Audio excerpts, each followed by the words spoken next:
Hello, everybody, and welcome to Star Wars Rogue Squadron Rogue Leader to whatever. That's a really long mouthful of a title.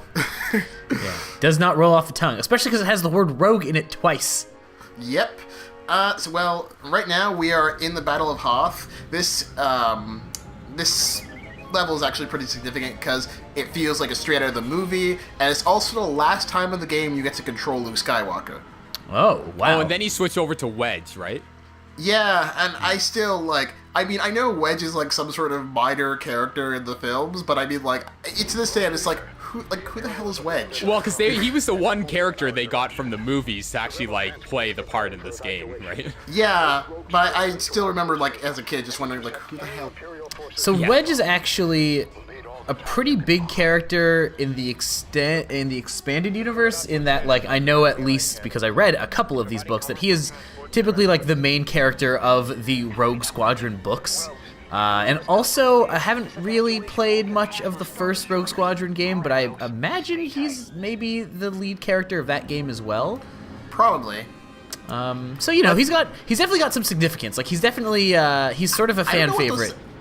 I don't know what those things are, but all I know is they're there. You can shoot them, whatever. But Yeah, damn, those aren't canon anymore.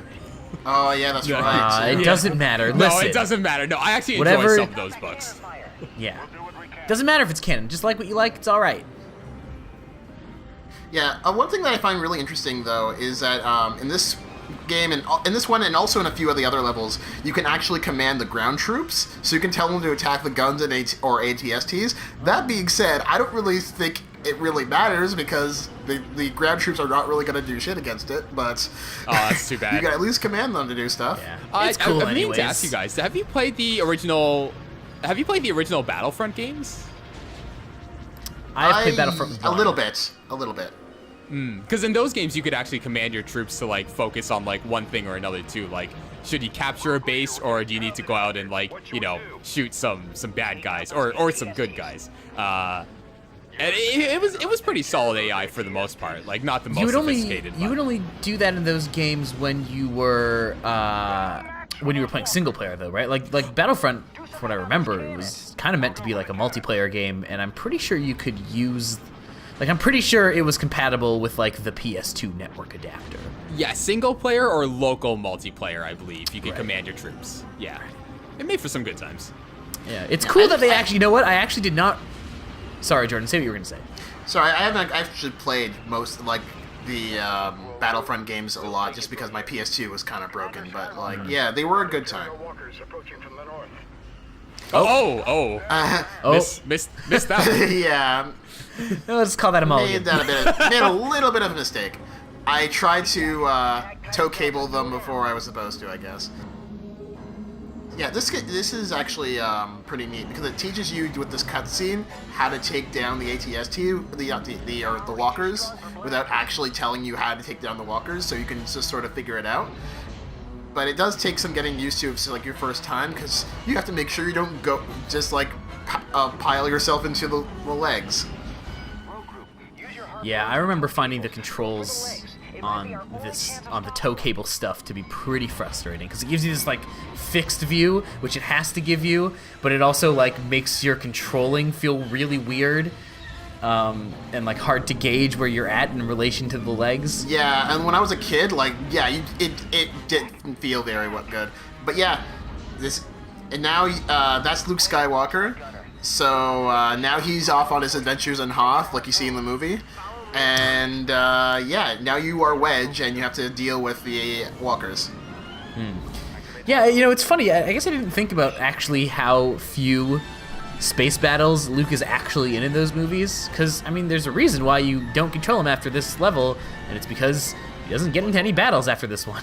He just goes all Jedi on it. Yeah, too busy going full Jedi. It is kind of weird, though, how you take them down, because most wires do not look like they're even narrowly touching those legs. No, I was going to say, what's up with that animation? that's just game textures. What are you going to do? The rope fell, and then what? Did it, trip over the rope?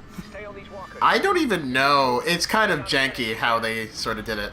But yeah, it feels really weird when you're doing this because of this angle and the fact that you're your controls feel a bit weird when you're doing this, and you can't get too far or else the tow cables will break. You can't get too close or else you're just gonna pound right into the leg. Oh, God. So you kind of have to. You're doing a great job. Here, Yeah, that looked clunky. That looked clunky as hell, but you managed it.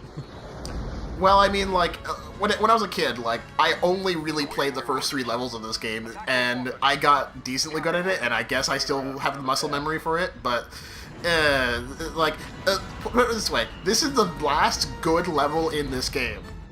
No. I am excited to see the rest of this game simply because I'll like you, I never got past this level, so I have no idea what even happens in this game. Dan, what's it with you in bad games or bad animes?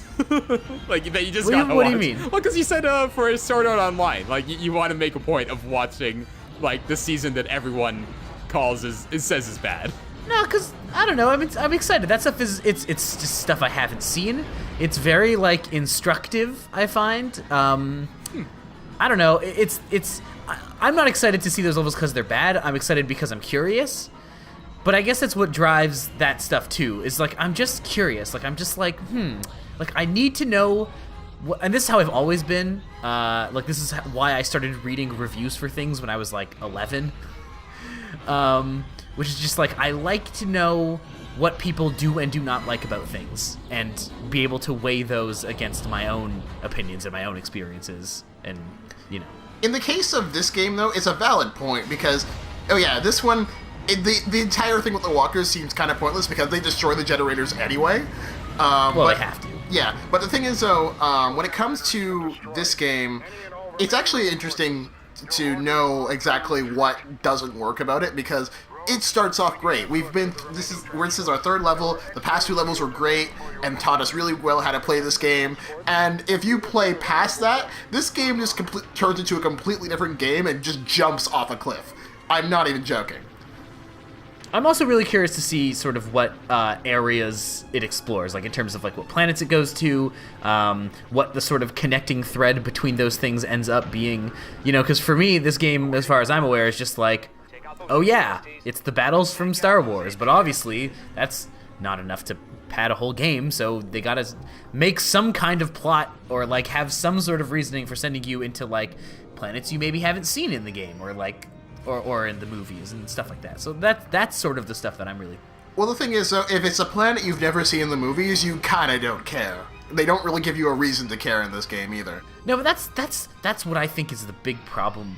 Or not the big problem with Star Wars, because I like Star Wars. But one of the problems with Star Wars is that, like, past the like, there's so much universe there, and we only get to see such a small fraction of it. And that's sort of the strength of expanded universe things and that sort of stuff. I'm actually, a friend of mine is going to be running a module of the Star Wars Edge of the Empire RPG, which I'm pretty excited to see. And just like, I like to see what the rest of the Star Wars universe is, because it's really big, and the movies are mostly just the Jedi part, and I'm very excited about seeing the stuff that is not that stuff.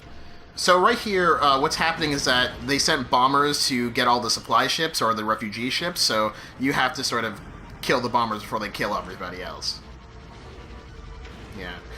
But, yeah, I just want everybody to just savor this, because this is when the game just completely jumps off a cliff.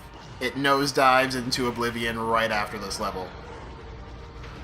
Because it seems like I said, it seems like somebody on the dev team designed the first 3 levels, and then after that, it just did not, I don't know. After the first 3 levels, the good developer just got fired or something. I don't really know. A lot of it, I would imagine, probably has to do with, like, for those first couple levels, they have a lot of, like, they have influences to draw on, right? Like, they have these big, I mean, not so much the second level, but the first and this level, at least, like, they have ships to base, or they have battles to base them off of that are very easy to sort of model around or just create objectives around. And I guess when you throw them into just having to make their own levels from scratch, you know, that sort of progression gets lost. It's not just the levels, though. It's just how the missions are designed. They don't even tell you what the objective is half the time. It's really stupid. But we'll see that in the next part.